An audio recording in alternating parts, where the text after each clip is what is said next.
February is traditional National Signing Day week. This is Louisiana versus all y'all's Recruit That Boot. I'm Jarrett Roser. He's Sam Spiegelman, and there's a good amount to catch up on, even though, as we've said numerous times the last couple of years, the February signing period has lost some of the magnitude because so much work is getting done in December now, but there are definitely some big names still finding homes for Louisiana prospects, some big names we think entering this LSU class that, when you factor in the transfer portal group, is pretty staggering, the amount of prospects heading to Baton Rouge here with Lane Kiffin in his first offseason. But apologize to folks for being a week delayed on this. I thought we'd be coming back last week and talking about my trip to Peru, and then I got hit with some sickness last week, and so I'm just glad to be back talking, man. How are you? How have things been on your end? Yeah, I didn't get the Peruvian flu like you did, but it's been busy over here as well. Don't blame the fine country of Peru for whatever the hell I got. I'm not blaming Purdue, but it's not a coincidence that upon your return you came back sick. One of my big things about international travel is being in airports with too many people, and that just it opens the door for more sickness. Dealing with a 5-month-old, this is the story of my life, Jarrett, and dealing with being a psychopath 35-year-old is part of my life. I'm doing great. Noah is responding to his name. He is, my boy he's grabbing at things. So we've been having a boatload of fun trying to close out this 2026 cycle. And as you already know, by the time we record next week, we're probably going to be very heavy on this 2027 class, which is really starting to take shape and moving the needle around Louisiana and such. If Noah's already grabbing and reaching for things, I'm just waiting. Okay, now Sam's going to start rolling a ball that direction and see, and like how quickly are we getting to catching tennis balls by age 4 or something like that? Just getting that work in early. We were watching Alvarez in the Australian Open. I'm thinking tennis might be his sport. So we'll start with the little tennis balls, make our way up to the big tennis balls. We'll get a little racket. We'll get that hand-eye coordination going in no time, Jay. Because of the delay, we missed some of the back end of the portal, which, I mean, we're going to get into that in a second. But since it's a week removed from some of that news, we'll save some of that and come back to it. But there's still a lot for us to get to with that, because right when you thought Lane Kiffin and company were adding the final pieces of that portal class, there were more final pieces, and they were really, really huge final pieces. But let's talk about kind of covering a couple of bases here. LSU adds a couple of high school cornerback prospects over the last couple of weeks. A guy we've talked about a bunch before, a guy we talked about a couple of weeks ago when he picked up that LSU offer, Jackson Williams from Archbishop Shaw. He'll be signing Wednesday morning with the Home State Tigers. You also add Imani Peterson from Orlando, Florida. I mean, again, still right in the wheelhouse there for Corey Raymond in South Florida. He's always recruited Florida really well. But as much focus in January was on the transfer portal, what did LSU get in these two high school pieces over the last couple of weeks? Listen, we've talked about it on this podcast at length, and I say it, I feel like almost every day, that of course, when you are a winning program and you are aiming to win now, you must utilize the transfer portal. That is a way to bolster your roster, and hopefully you get a return on investment where you have an immediate return. The root of these college football programs that are at the top competing for championships always starts with high school recruiting, and secondary depth has been an issue, not just talent, but depth in the secondary since Corey Raymond returned to Baton Rouge several years ago. And they're obviously hitting this hard to try to add some reinforcements, but I love the addition of Jackson Williams. You and I were talking before. We talked in December. He was one of the top prospects we saw in the Caesars Superdome a couple of weeks ago for state championships. He's long, he's rangy, he's physical. He flies to the football. He's got fantastic 4.4 speed. He's 6'2", 170 pounds. You can put weight on him. You can teach him technique, but he's got the raw talent and skill set to be an SEC defensive back when Coach Sumrall and J.J. McCleskey landed his commitment at Tulane. They were very bullish about him. They thought they had a gem from right in their backyard at Archbishop Shaw. With the coaches back on the road after playing in the state championship and giving St. Charles a hell of a run for that title, I love the fact that they offered, they got him on campus. They saw the potential in Jackson, one of the top unsigned players in the country. And I think he's one of those high school football recruits. Maybe he doesn't play as a true freshman. Maybe he's competing for time in the rotation in year 2. But before he's done and graduating from LSU, I have a feeling he's going to be a part of the secondary rotation and be a very good component down the road from a high school recruiting perspective. Yeah, he's a guy that we think has a chance to be really high level, and we know well. I think at this point, folks have heard it, but if you need Hank Tierney to remind you, he will. That Jackson is a newer guy to the sport of football. He's a multi-sport guy, and so when you think about how much of his potential is still untapped and how great he is as a young player now, despite the fact that it maybe wasn't his focus until just a couple of years ago. And for guys like that too, when you see that physicality, that's a great thing to see for a guy that you didn't know was going to be a football player 3 years ago. And so I love the kid, love the potential there. I'm super excited for him. It's been a whirlwind of a winter because he was committed to Tulane and he stuck with Tulane until that week before the early signing period when Summerall was announced as Florida's head coach. And so then it turned into, okay, what is the pivot going to be? And he found what he felt like was a good home with Washington State. And then there's a late coaching change there. And so suddenly he's scrambling around again. And I know there was a lot of anxiety for him and his family to kind of try to get a grasp of what his future looked like when all of those variables were changing around him. And then somehow, some way it works out where he still has the opportunity. LSU makes the move. And now he's just, over the moon excited about this opportunity to be a Tiger.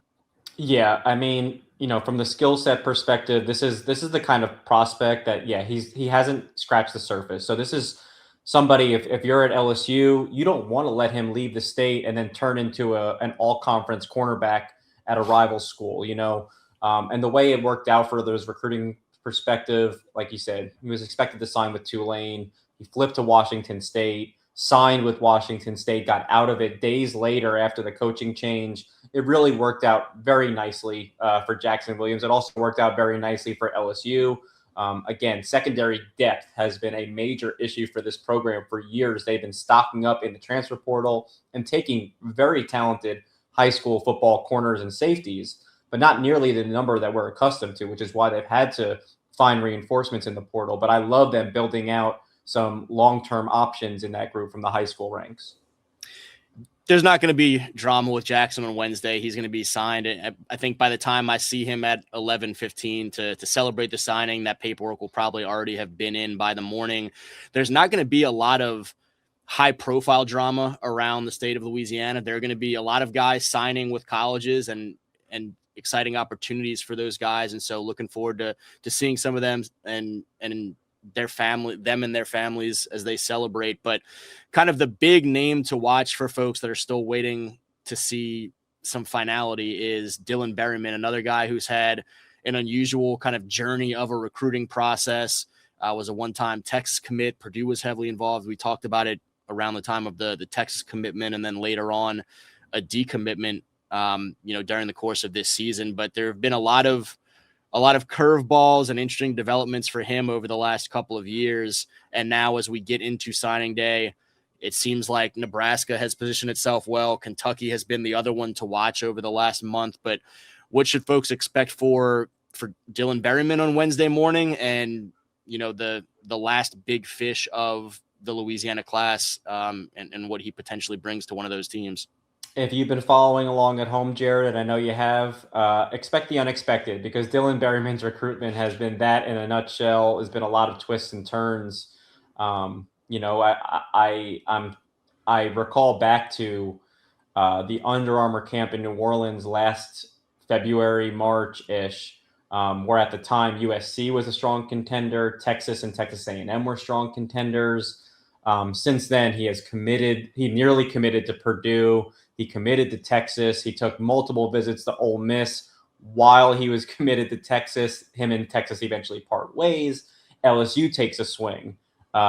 Nebraska takes a swing. Kentucky gets into the mix. Oklahoma State gives him an offer and tries very hard to get him on campus before he signs tomorrow on National Signing Day. Right now, my prediction is on Nebraska, and I feel pretty solid that he winds up playing somewhere in the Big Ten. Matt Rule and first-year defensive line coach Corey Brown over in Lincoln were in Monroe visiting with Dylan just last month. It seemed to be down to Kentucky and Nebraska after those two official visits. And basically the catalyst was Matt Rule coming down to Monroe, coming down south to talk face-to-face with Dylan. My prediction is on the Cornhuskers. I'm told Kentucky is still a team to watch on National Signing Day Eve, but if I'm putting money on it, if I have the prediction in, I like where Nebraska stands. They need defensive linemen. They love Dylan Berryman's skill set. He's kind of an old school interior nose guy who wins with brute power and force, and is a tough nut to withstand for too long. He's a barrel to contain.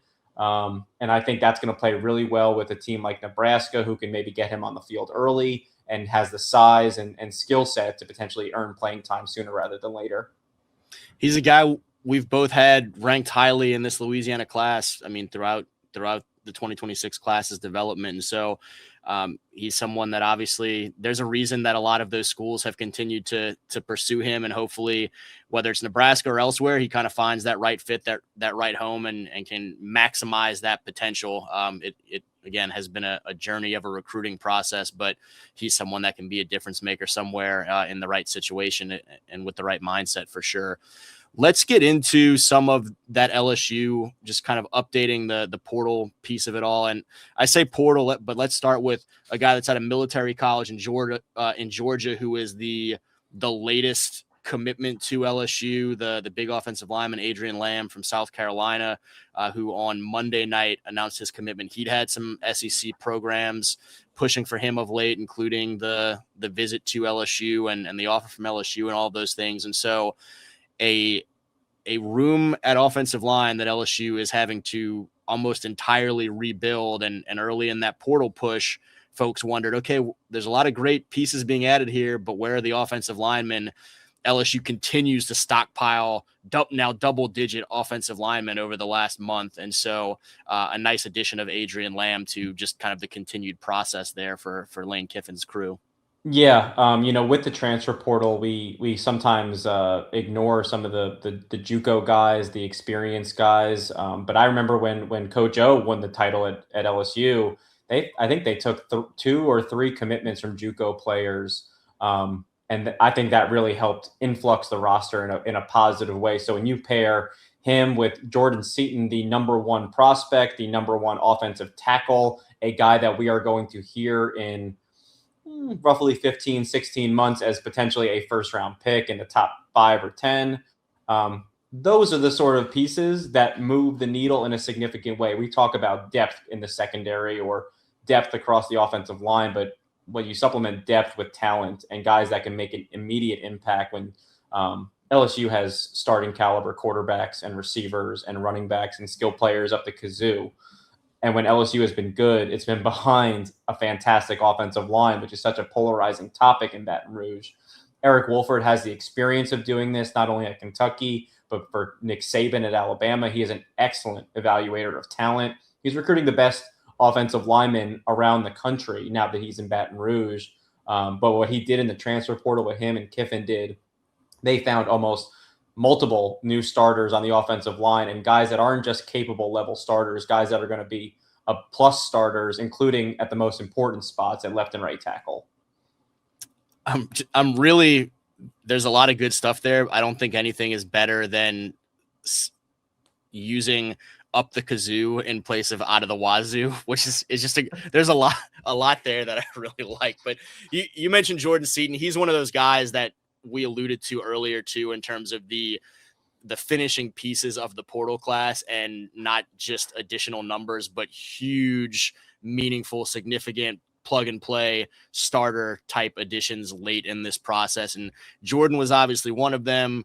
I'm sick enough that I'm sure I'm going to butcher Prince Will's name, but Prince Will Uman Mielen. Human Mielen. I covered all 3 of the Human Mielen boys, from Prince Lee, Prince Will, and Prince. They're all nicknames are Prince. Prince, you and Meal. It all works. The Great family from right here in Manor.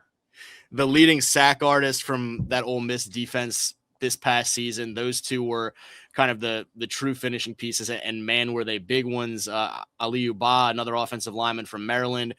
Since we last talked on camera, Hussein Longstreet was an addition. I think the next day we kind of knew that LSU was continuing to push and potentially add to that quarterback room that they had just added Sam Levitt and Landon Clark to. But obviously a huge storyline there that we didn't get a chance to talk as much about. Fahim Delane, Mansour's little brother, transferring from Ohio State. I remember talking to Fahim during his high school recruitment and how much he liked LSU before ultimately ending up at Ohio State this past year. Not as big of a national name, but Jamar Jones Jr. from Nicholls State, the former Rummel standout that I really like as an addition to that offensive line room. But and then similarly, Devin Harper, a guy that was a one-time LSU commit that ended up at Ole Miss and now gets the chance to come back with some of those Ole Miss coaches and play for the home state Tigers, the former Captain Shreve and Calvary Baptist standout. And so how I was surprised, honestly, down the stretch, how many more names kept coming to end up getting to, I think it's 42 right now. What was your takeaway over that, those final couple days of the actual transfer portal window, and then all of the news that continued to come out even after that January 16th date? My biggest takeaway is that LSU is not. Do we have expletive beeps or anything? Am I going to get censored? LSU is not fucking around, Jarrett. They paid a lot of money to bring Lane Kiffin to Baton Rouge, and he was promised at least a $30 million budget to operate and build this roster.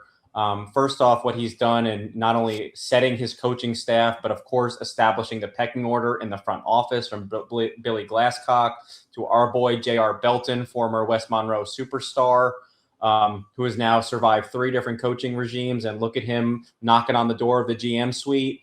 They have established a front office that is here to compete right now. The way they closed out the 2026 cycle, keeping 5-star athlete Lamar Brown, 5-star defensive lineman Big Rich Anderson, flipping 5-star wide receiver Corey Barber from Ole Miss, to signing 40-plus transfer portal additions, including a starting quarterback, basically an entire starting offensive line, defensive reinforcements in the secondary, linebacker, and in the trenches, not to mention retaining key pieces like Tradez Green and Caden Durham and Harlem Berry, some of the 3 probably best players from their offense a year ago.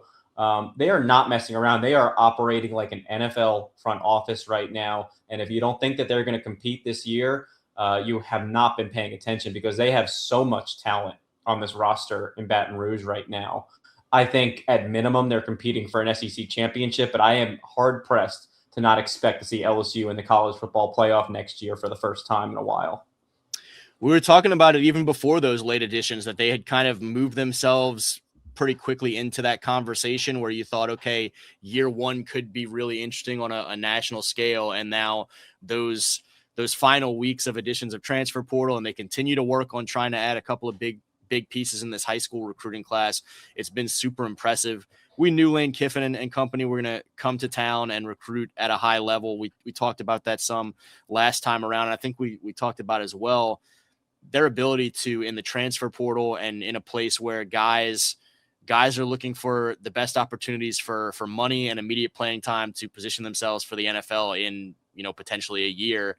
And the ability to go out and recruit the transfer portal at the level they did, not just for the top end talent, but to fill and rebuild entire rooms and have guys that are willing to come compete for a spot on the field, to maybe come be patient for a year and try and get that spot the next year, has been super impressive, to say the least. As we go into Wednesday, who are the names to watch for folks? We mentioned there's not a lot around Louisiana. For LSU fans, it's Jackson Williams. There's not a ton around Louisiana for the bigger program fans to keep an eye on, but there are some notable names around the country that LSU fans need to keep an eye on. And, one of the biggest that folks are well aware of is Josh Dobson, the cornerback from North Carolina that was just on campus here recently. how do you feel about where Joshua Dobson sits heading into signing day? And, is there another name or two that you want to tell folks to keep an eye on? Well, Joshua Dobson is the number one cornerback in the 2027 class, and Oh, my bad. he's just coming off that visit to Baton Rouge. But from what I understand, he is very high on Corey Raymond's board. He was high when he visited Baton Rouge when Brian Kelly was the head coach a couple of months ago. Corey Raymond, one of the holdovers, this is what he does. He finds his top guy in each respective recruiting cycle, and he recruits the living hell out of them. We can go back to Pat Surtain or Derek Stingley, or more recently, DJ Pickett. And Corey Raymond tends to hit when he hits.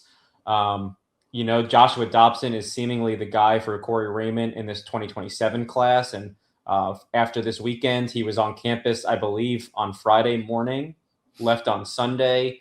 That's 3 days they got to spend with the number one cornerback in the country. That, from what I understand, they put some of their best recruiting folks on top of this recruitment. Corey Raymond is building out his board for 27, and Josh Dobson is right at the top. And until I know differently, I'm penciling in Joshua Dobson to be Corey Raymond's guy in this class, and they'll build around that because they're expecting him right now to be a Tiger this time next year. And that would continue this lineage since Corey's been back of DJ Pickett, Haven Finney, going out, getting your guys wherever they're from, 5-star level guys from all over the country. And so we talked about, not unlike Lane Kiffin with the offensive lineman in the transfer portal, that, just be patient. They're going to figure it out. They're going to add those pieces they need. We had a conversation a couple of years ago prior to DJ Pickett's commitment where folks were starting to get antsy with Corey Raymond and where the cornerbacks. It's been a few months. He's been back in Baton Rouge. Where are the cornerbacks? Well, now here they come year in, year out, including a centerpiece of the cornerback class every single year. If I think we said this 3 years ago, and it bears repeating, it'll probably still be true in 3 more years. If you don't trust Corey Raymond with evaluating and recruiting top cornerbacks, then I don't know what is wrong with you. He is the best evaluator of talent at that position I have ever witnessed. We can go back to evals like Greedy Williams, and maybe next week we'll drop some of these 2027 names that personally I never heard of before Corey Raymond stopped by the school this month.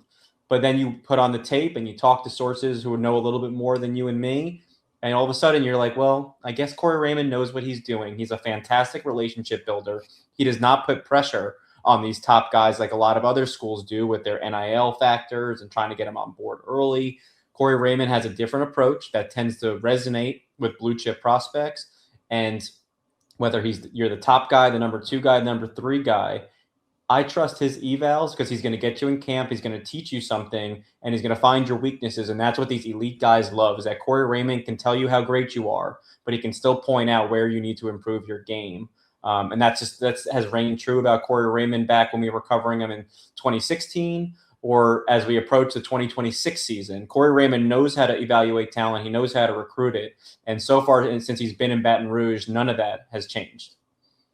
That does it for this National Signing Day Eve episode of Recruit That Boot. And so until next time, y'all be well. Also, for any prospects out there in Louisiana that want to come out to Louisiana versus All Y'all's first camp this weekend, Louisiana versus All Y'all Elite Training Academy camp over there at Elite Training Academy in Baton Rouge. Should be a great day.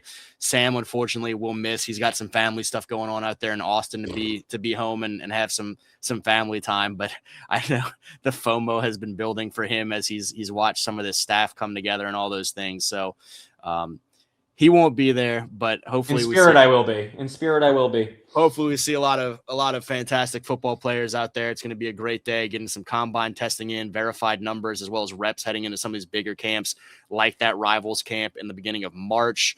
We'll have a lot of instruction with some of those great coaches who are, it's a star-studded cast of high school head coaches, guys with a lot of college experience, LSU, NFL, including in some places, and then some competitive one-on-ones and prizes there at the end for top performers. So give us a little rundown of some of these coaches you're talking about. Let's get the juices flowing. Come on.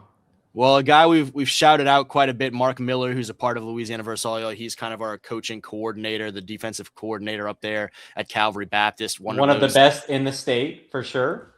Those state championship level guys running down the offense. You've got Marcus Randall working with the quarterbacks, one of those former LSU and NFL guys, running backs, another, former college and NFL guy, and John Ray Simon working with the running backs. He's Huntington's head coach now. A couple of wide receiver coaches, and Neil Weiner, newly minted state championship head coach at Dunham. He's going to be working with some wide receivers. Adrian Burnett, former Tulane wide receiver, Franklin Parish's head coach. He's bringing Trey Martin, DJ Neal and company down from Winsboro, which also, just another little aside, hopefully everyone in the north for the state is kind of getting back to normal after those winter storms. I talked to Adrian yesterday, and I didn't realize they still had as many people without power over on the east side of the state as they've had. It's been kind of a crazy stretch here, obviously.